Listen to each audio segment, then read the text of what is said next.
अनिल दीक्षा channel में आपका फिर से स्वागत है। तो आज हम इस चैनल के माध्यम से शेप्स के बारे में पढ़ेंगे।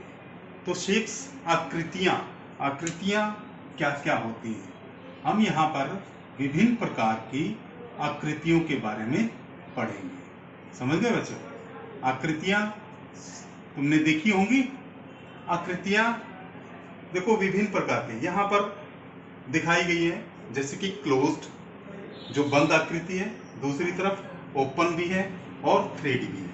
तो यहाँ पर हम सबसे पहले बात करते हैं बंद आकृति की। ये तुम्हारे प्रश्न कई बार आते हैं, तो तीसरी, चौथी, पांचवी और दूसरी इन सभी कक्षाओं के विद्यार्थी इन आकृतियों के बारे में सीख सकते हैं। जैसे कि पहली आकृति यहाँ पर किस चीज की है, देखो ध्यान से देखो। पहली आकृति में 4 भुजाएं दे रखी है। क्या दे रखी है? 4 भुजाएं। 4 भुजाओं से बनी आकृति को हम क्या कहेंगे? वर्ग। क्या कहेंगे? वर्ग। तो वर्ग को जिसकी मतलब चारों भुजाएं बराबर हों उस आकृति को वर्ग कहते हैं। यानी कि अंग्रेजी में इसको क्या कहेंगे? स्क्वायर। SQUARE, square. तो इसको स्क्वायर कहते हैं। समझ गए? तो अगली आकृति देखिए। अगली आकृति भी हमारे पास एक बंद आकृति है। बंद आकृति का मतलब समझ गए? जिसका कोई भी क्षेत्र बाहर की तरफ ना निकलता हो, जिसमें से बाहर जाना मुश्किल हो और अंदर आना भी मुश्किल हो। जैसे कि इसमें बंद आकृति है। इसकी कितनी भुजाएं हैं? 3। कितनी है? 1, 2 और 3 भुजाएं हैं। तो 3 भुजाओं से बनी बंद आकृति को क्या कहेंगे हम? त्रिभुज। क्या कहेंगे? त्रिभुज। तो बंद आकृति 3 भुजाओं से बनी है, वो त्रिभुज कहलाती है। इसको अंग्रेजी में ट्राइएंगल कहते हैं। क्या कहते हैं? ट्राइएंगल। इसी प्रकार से हम अगली आकृति पे आते हैं। अगली आकृति देखो, इसमें भी 4 भुजाएं दे रखी हैं, लेकिन इस प्रकार से बनी आकृति को हम क्या कहेंगे? आयत। आयत और वर्ग में क्या अंतर है? आयत और वर्ग में अंतर क्या है? वर्ग में चारों भुजाएं एक समान थी, लेकिन आयत में आमने सामने की भुजा एक समान होती है। जैसे कि इसमें ये इसके समान है, ये इसके समान है। तो इसको इंग्लिश में क्या कहेंगे? रेक्टेंगल। क्या कहेंगे? रेक्टेंगल। तो इस प्रकार से हम इस आकृति के बारे में जान चुके हैं। अगली आकृति देखिए। अगली आकृति जैसे कि गोल गोल, तुमने बहुत सारी चीजें देखी हैं। पैसा देखा है, चूड़ी देखी है, पृथ्वी गोल है, सब चीजें गोल है।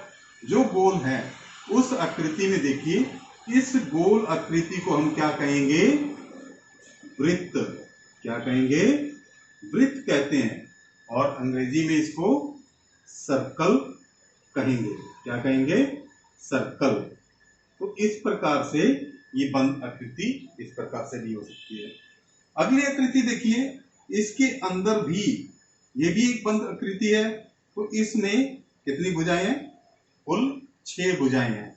1, 2, 3, 4, 5, 6।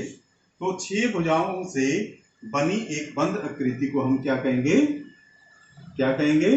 षट्भुज। षट्भुज।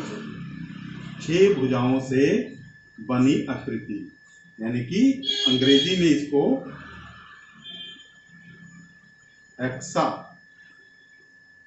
हेक्सागन कहेंगे। ठीक है। अब हमारे पास ये तो हुई बंद आकृतियों की बात।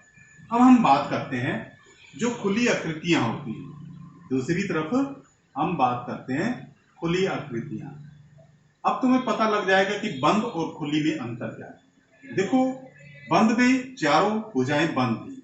अब खुली के अंदर क्या है? हमने यहाँ पर ये जैसे W आकार की आकृति है, तो इसमें ये ऊपर का रास्ता खुला है, यानी कि यहाँ पर आने जाने का मार्ग दिया हुआ है।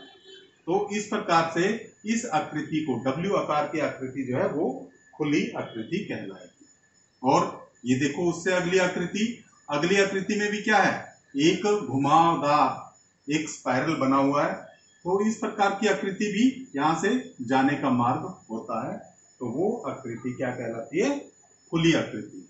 ये डब्ल्यू आकार की होती है, डब्ल्यू आकार की, और दूसरी घुमावदार यानी कि स्पाइरल भी इसको कहते हैं, स्पाइरल आकृति होती है। और तीसरी देखो त्रिभुज के अंदर ये पूरी तरह से आपस में मिला नहीं हुआ, तो ये भी आकृति खुली आकृति कहलाती है। और ये यू आकार की, यू आकार की आकृति है, तो ये भी खुली है। और ये त्रिभुजाकार,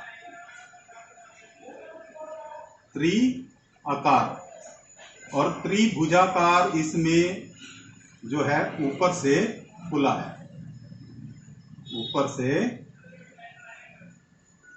खुला है, तो ये खुली आकृति कहलाएगी। समझ गए? तो खुली और बंद आकृति में ये अंतर है। तीसरी बात आती है हमारे पास 3D और 2D। डी का मतलब डायमेंशन यानी कि विमाएं होती हैं, डी का अर्थ विमा भी कह सकते हो। इस प्रकार से हम इनको देखते हैं।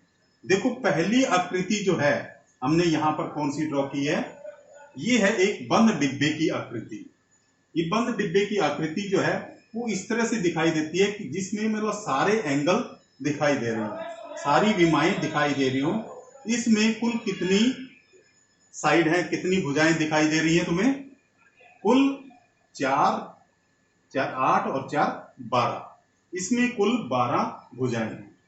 और इसी प्रकार से इसके कोने भी अलग अलग है, वो हम अगले चैप्टर में, अगले वीडियो में देखेंगे डिटेल में इसको।